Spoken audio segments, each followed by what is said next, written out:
Hello and welcome to Old Women Who Write. I'm Jean Palin. I love doing this part of this process, having a website. Actually, it's just my favorite part of the whole website, which is interviewing writers, sometimes agents, sometimes publishers, sometimes people who want to write. And I especially enjoy all different kinds of writers, or writers who write all different kinds of things, styles of things. Um, Today, we're going to be talking with Mary Maki. Mary is my first mystery writer. Does this make me a virgin Oh, mystery writer interviewer? Right? So, Mary, welcome. thank you. Thank you. I'm so pleased to be included because I still think of myself as 25. I So know. I meet your criteria, but let's go ahead. Yeah, I know. I know people are a little shocked at first. And in fact, when I interview people well under the 70s, 80s, or 90s, because they're going to get there someday and because they have information that might be useful to all of us who are writing or writers or aspiring writers. So, Mhm, yay. I also have to say that Mary and I used to live in the same place for part of the year at least. mhm. I lived on Anna Maria Island in Florida before I moved to the mountains of North Carolina. And Mary lives on Anna Maria Island part-time. Are you 6 months a year or No, we just go down for 2 months. 2 months? In Okay. total, 2 months, yeah. And then the rest of the year you are where? In Portland, Connecticut, Where locate Portland for me. I don't know where that just is. south of Hartford. Oh, okay. Okay, Okay. about Got it. 30 minutes south of Hartford on the Connecticut River. Yeah. All right. Well, yay.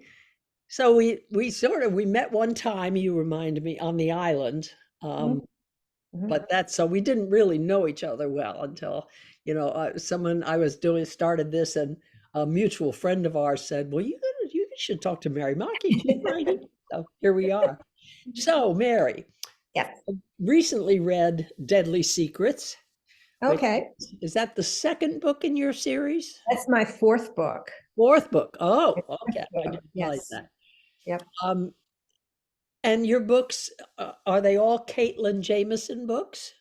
So far. Okay. So Far. Yeah. Jameson is your main character, right, in your Correct. books. She is a young woman. She's a graphic designer, has a graphic design business. She has a boyfriend. Uh, Mhm. Tell me, how you even, we'll talk about mysteries in a moment, but tell me how you decided on who your main character was going to be and whether you knew you were going to write a whole series when you started.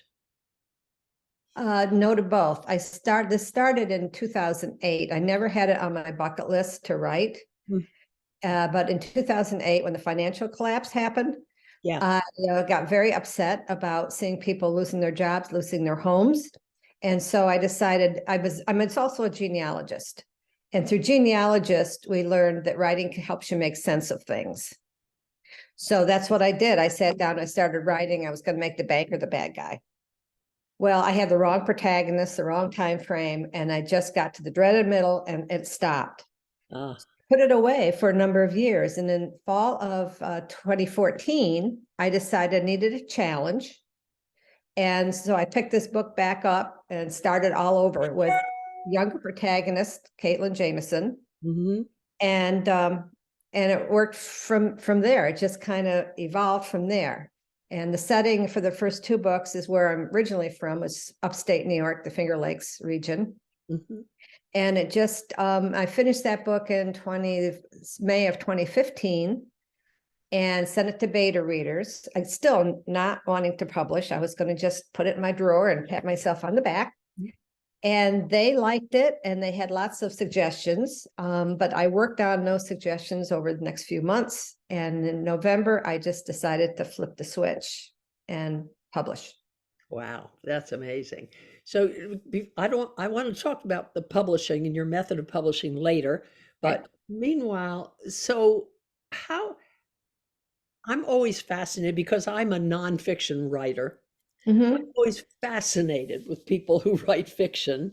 So how did Caitlin take shape, your heroine? How did she take shape in your books, in your mind? Well, you were, know that one of your questions was about mysteries, and it just, I love to read mysteries. I love to do puzzles. Mhm. And so it was a natural for me to go into that genre. Mhm. And I had to give Caitlin an occupation where she wasn't tied to a desk so that she could travel and help. Okay. Do Discover things, mysteries. Yeah, yes, have laptop will travel. And so that's why she's a graphic designer, because she can I take see. a laptop, she can still work. And it just evolved. And Mhm. it just evolved. Lots of changes during the process, but her character evolved. And then, of course, she hooked up with, Ethan Ewing, the sheriff, because she needed that kind of help to Mhm. get things done. And Mhm. then um, my neighbors, when I lived down in Virginia, my neighbors wanted them to get together. So I, worked on that through the 4 books. I see. Oh, that's great. And he evolved from being was he a sheriff or deputy sheriff? I He was forget. a sheriff in a small town Yeah. in upstate New York. Yeah. And at this point in his life, he works for the FBI. Right. Yeah. Yeah. Yeah. And that happened in the 3rd book, Wow. Death of Cassie White. That Oh, shows that process. gotcha. I will tell you, I am a rabid mystery reader. I mean, I have read. Now, here's my quiz for you for today. I, Mhm. there's one mystery writer. What's funny is that when it comes time to saying what the answer is, I'll probably not be able to remember. Okay, just so you know. Well, anything I say is going to be right. Right. One mystery writer who is, I believe, on book 27 right now. And let me say, it doesn't take place in the United States. Oh. And First of all, I was going to say one of my neighbors in Fredericksburg was Tracy Aberson, oh, and and her books 27, 28. So, but really, hers are in the United States. So, or well, 20, and with the same characters, the same set of characters for the whole 27 books. well, I know it's not Elizabeth George. I love her. I love her too. Yeah. I No. love her. Yeah. Is she still writing? Yes, she's writing much bigger books now. I But didn't know that. well, I guess we could go on forever and Yeah, guess. it's right. Here we go. Maybe if I give you the clues, you'll guess who it is because I can't remember the name. It's set on in Italy, and Donna Leon. yes, Donna Leone. Yes, of course. Yep. All 27. It was very funny. I thought I started to read, I think it's number 24. I never Mhm. remember titles. And and I thought, oh, I'm really bored with this. And I thought it took me 24 books to get bored. That's pretty good. Yeah, it is good. Pretty That decent. is And I good. was really bored with the style of his thinking, do you Yeah. know, which Yes. didn't Yeah. change over the years. Mhm. You can Yeah. just get tired of it. Mhm. I also remember, I don't know if when I started listening to books on tape originally, now in my car, on my phone, um, I loved a mystery. I don't know if it's a mystery, yeah, mystery writer, Spencer. Yeah, Um, Robert Parker. Robert Parker. Mhm. Loved Robert Parker. Yeah. Loved Robert Parker. When I listened to him for the first time, I didn't like it. And it was because things that your eyes skip over, your ears hear. Like Oh. he wrote very much, I'm going to the store, he said. She answered, da da da da da da, and Mhm. it was, I guess when I was reading it, my eyes just Right. Yes. did this, but listening to it, it was so choppy Hmm. that I didn't appreciate it, Yeah. didn't like it. I tried to make my ears not hear that. So there's many different styles of writing mysteries. Yours are pretty bloodless, Yes. Yes. yeah, and Yeah. sexless. I mean, Sexless and sexless. There's, not and no really violence. yeah, I mean, somebody's which got to I'm die. grateful for. But that's what I prefer. Yeah, Yeah. yeah, me too. I cannot either watch movies or read um, books with violence, excessive violence, or not even excessive, just graphic. Can't do Mhm. it anymore. No. Once, not, I can't even do like horror films. No, Right. too Well, much. mine are more like in the tradition. I call them traditional mysteries, where the kind of the violence happens off, Yes. off set, but It, it's there, I mean, sometimes, it's the Jessica, um, the TV series, oh, yes, Murder She Wrote. yeah, and Midsummer Murders, Yeah, that, where it always happens yeah, sort of off screen and you see yes, the yes, but body there is there. a crime, there is a Yeah, crime, yeah, yeah, yeah. Very good. I like that style. I do like it. too. Um, do you think about your characters, when you're writing or between books? Yes. Yes. One of the reasons I do keep writing is because they do talk to me. Really? Kind of like the editor on your shoulder. Well, Yeah. sometimes it's the characters on your shoulder. And I'm working on two other books right now that are not in the series.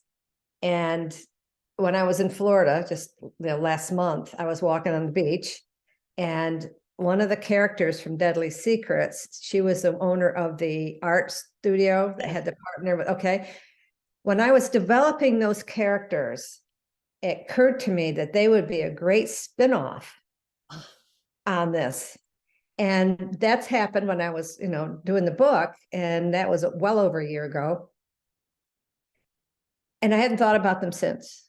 mm, And all of a sudden, I'm walking the beach a couple of weeks ago, and this, character, Sage, shows up and says, "Remember me? oh my, Remember me?" I said, I can't do it right now. oh, So I made notes in my notebook, and I'll get to them. you don't know how I envy that. I truly do. Well, I so love the town that I developed for Deadly Secrets, the Mm, last book, that Ponteven, that yeah, cultural town. I just love that. And I think that's where I'd like to go back to for these other characters. that makes a lot of sense.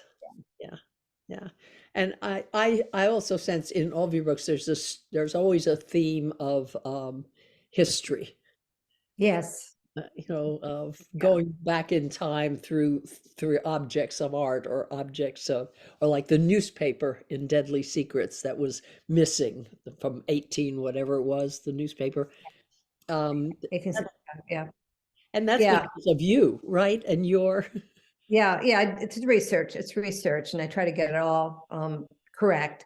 And in fact, all the dates or all the statistics in my books are true to the time of writing. Mhm. Especially if it was in a fatal dose, or I deal with the opioid and stuff like Yes, that. I read Those that. all those statistics are true at the time of writing. Yeah. And I think it was that book that had like 2 pages of biography, so a Yeah. bibliography. So yeah, it's I enjoy the research, Hmm. and I, try to include that and do a environmental and or social issue with each book. Yeah. Yeah. I'm really glad that you do that. It's a really good Mhm. thing. Yeah, yeah. Um, in the world of when you let me back up. When you're not an inherently creative person, I don't even like to say that about myself because I'm creative with my life.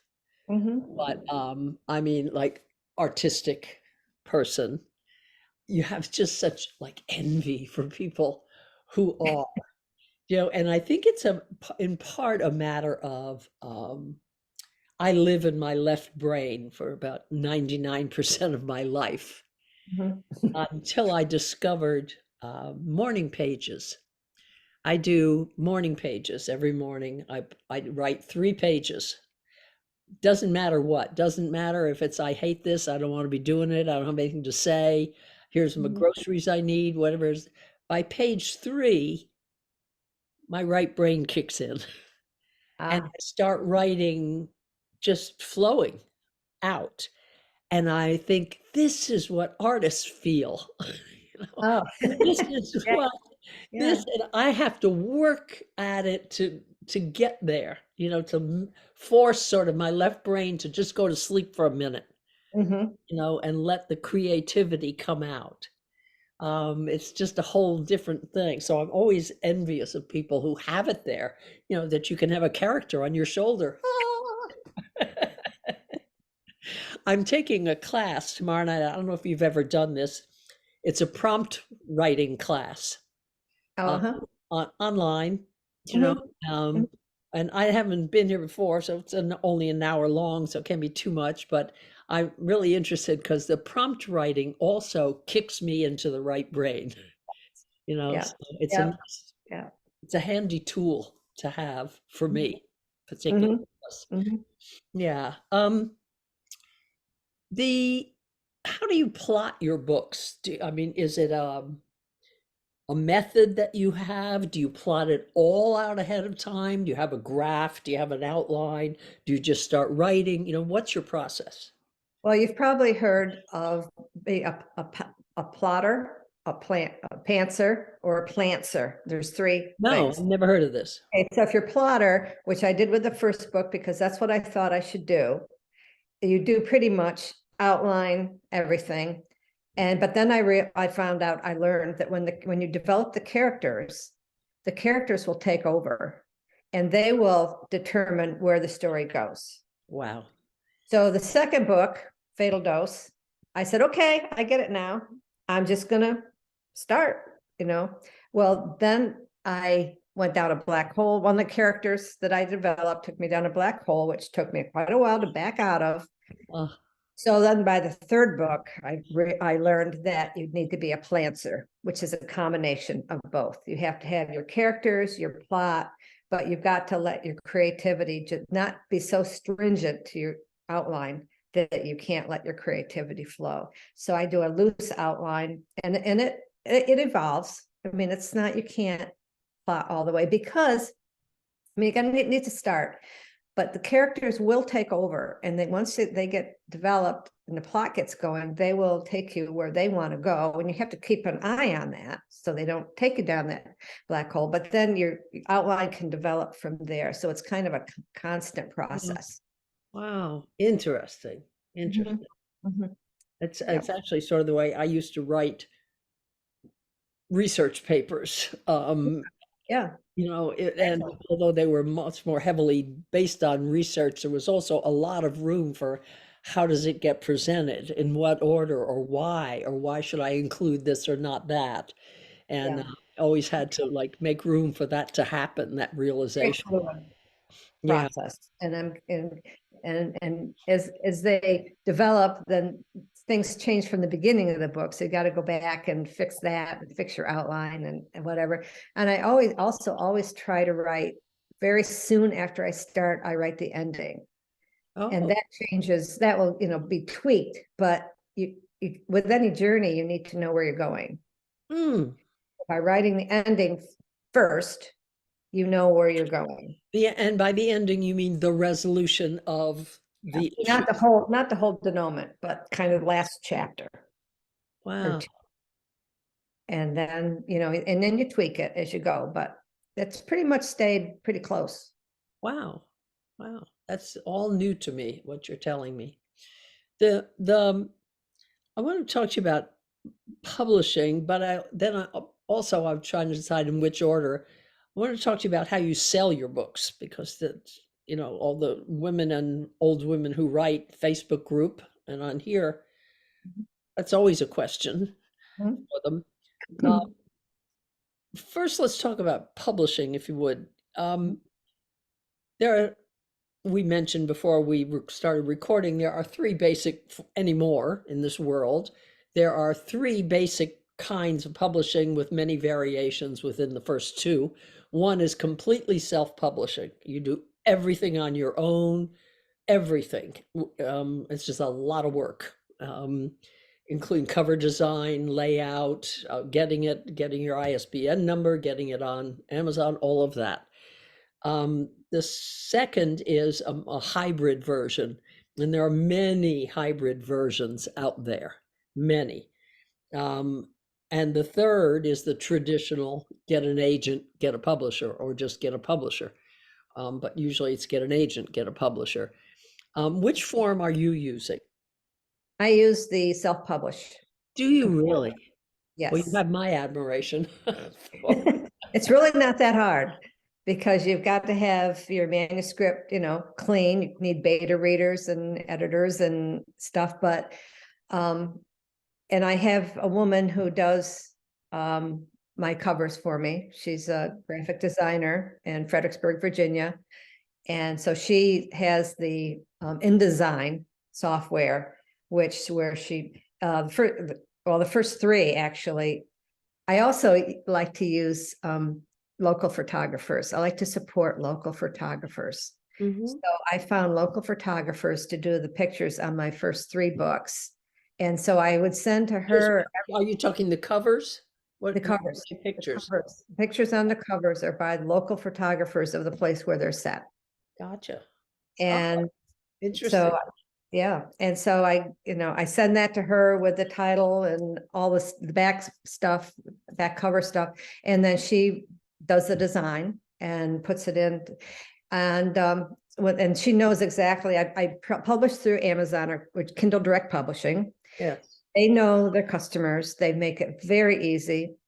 So with my clean manuscript, I just load that with the cover with the exact specs that they demand. I load that and they put it through their processes, and then you order a proof copy. Mm-hmm. And I can't explain this, but when you can read your book in any kind of format from a printer or whatever, but once you get it in this format as a book in your hand, it will read differently. That's why you need to order proof copies sometimes too, because you'll go through and you will see things that you want to change, not necessarily typos, but things that you want to change, sentences, deleted, added words. I mean, it's just so different. So proof copies are really important. KDP also offers the ISBN code, which I have taken, and that's for free. Everything is for free. Once you get if you pay for a cover, which you should, use a graphic designer, that will cost you, but everything else is free. I didn't realize that. I don't know why I didn't realize that everything else is free through Kindle Direct Publishing. Kindle Direct Publishing, and then it goes right to Amazon. They also do your graphic designer will also, for the same price, will also provide you a Kindle cover and a large print cover. Mhm. Wow. So if you want to do all three of those, which I have on cups of them, then I just load those new covers in, Wow. and it's done. Wow. And no charge. And then it's immediately on Amazon. Right. Right. And they have your you choose your price, which one to charge, and then they tell you, they have an estimator, and they tell you how much your royalties are going to be, and they pay every 2 months. And it's print on demand, right? Print on demand. Yeah.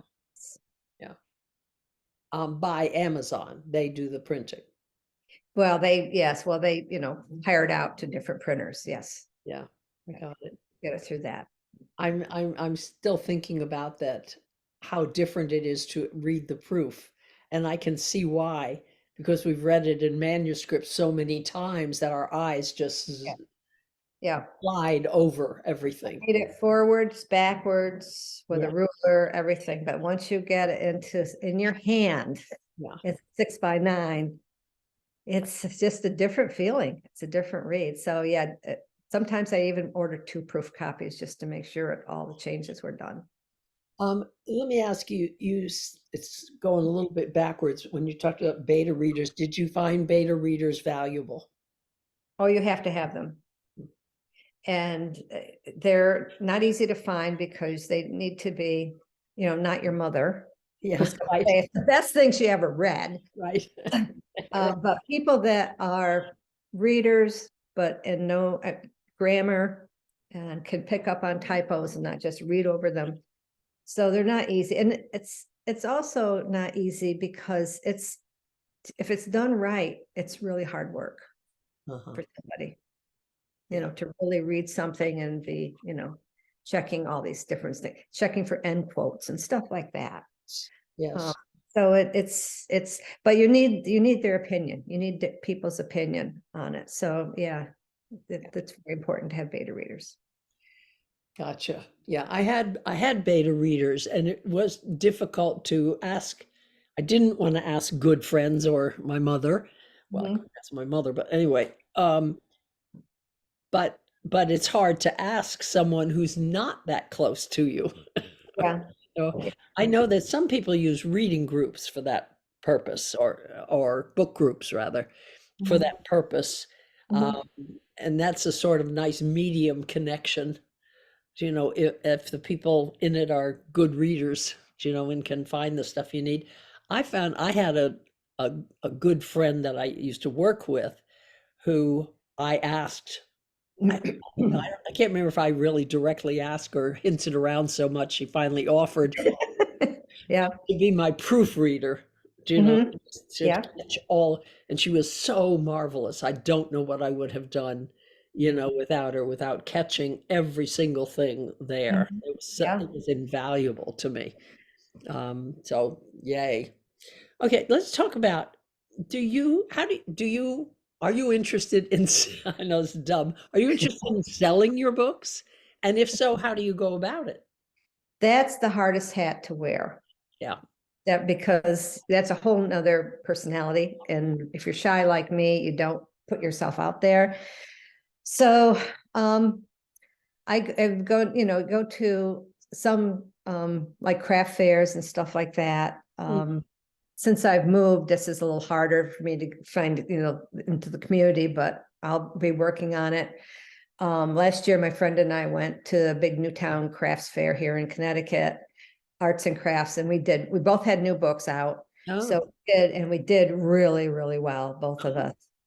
Um, I'm using Amazon ads now, and that has helped as well. mm, I've done a couple of book groups, Zoom book groups for small libraries in upstate New York and Finger Lakes region. So mhm. things like that. I mean, it's kind of been hard with COVID, kind of shutting things down. And so it's not easy. It's not Yeah, easy. yeah. I'm just sort of learning that I meant my book will be published in August, maybe a little earlier, but around August. And I've been looking at media and I mean, I have the website and I have the group Old Women Who Write on Facebook, which has turned out to be just a wonderfulness in itself. Mhm. I started it because I said you have to have a social media presence to sell your book. So that's Yeah, why I started. But as it's turned out, I love it. I yeah. love the women who are there and some men who are Mhm. all writers or would be writers and exchanging good information and etc. I recently, this past week, spent time with my three granddaughters who are all adults in their 20s, Mhm. and one of them is the social media expert for a law firm or something. And I said, "Oh, really?" So she has now been drafted Yeah. into the effort, Mm. um, and she's teaching me how to do TikTok Mhm. videos, and I keep saying, "But wait a minute, you have to have something to talk about." Right? You Yeah. can't just be Yeah. saying, "Buy my book" every day, right? It Right. just doesn't work. So I've been thinking about how to do that, how to do I want to do it and how to do it. And the same with, Yeah, exactly. And how much time do you want to spend on that? And that takes away from your writing time and yeah, whatever. Yeah, I mean, I've got a whole group of readers, getting them here in Connecticut. I've got them in Virginia and I've got them up the Adirondacks. But they're expecting, new books to come out, So yeah, it's finding hard thing is finding new readers. yes, I would think so. Yeah, Yeah, yeah. reaching out, finding new readers. Yeah. Well, we'll struggle on together. There's so many books, so many writers, and I'm just shocked at how many really good writers there are who never make it into the traditional Mm-hmm. Yeah. publishing field because of all the economic reasons that are there. And Right. it's kind of sad because in theory, at least, you get much wider distribution. Have you ever submitted any of your books for, I meant to ask this, review by some of I those? have not. I have not. Uh-huh. No, Yeah. no. I am a member of Sisters in Crime, Are you? and I've joined the Sisters in Crime Connecticut chapter. So once I get one of these new books ready, I will talk with them about, any beta readers or how do they do it. So Idea. I've got that, Right. group that I can tap into. Well, yay. Well, hold up Deadly Secrets again, if you would, so people can see. If you would like to read Deadly Secrets by Mary Maki, here we are. You can get it on Amazon. Yep. Sometimes somebody else recommended a book by a self-published person, and I went on to buy it this morning, and it was offered as part of the Kindle Plus or whatever that I belong to. Mhm. Offered free for reading and returning like a library. Maybe, huh? Yay. That was nice. If people don't want to do Amazon, they can also order it through Barnes and Noble. Barnes Uh-huh. and Noble, Barnes and Noble can't carry them because they're print on demand. They can't return them. Right. Oh, but you can order them and then they'll show up on the Barnes and Noble website. Oh, I see. Oh, that's smart. Yeah. Yeah. Okay. Well, Mary, this has been delightful. Thank The you. time has Thank you for joining flown me. by. I And know, I I know. We could encourage, talk for another hour. I encourage everybody to pick up a Caitlin Jameson book called any one of the four. I think you'll Yeah. really enjoy it, Yep. and keep reading it. So, yay. Yep. Thank you for being here. Thank And you for thank you all for including. tuning in, and we'll see you next time we find a lonely author on the road who wants to be interviewed. Not really, really. So, bye all. Thank you for being here.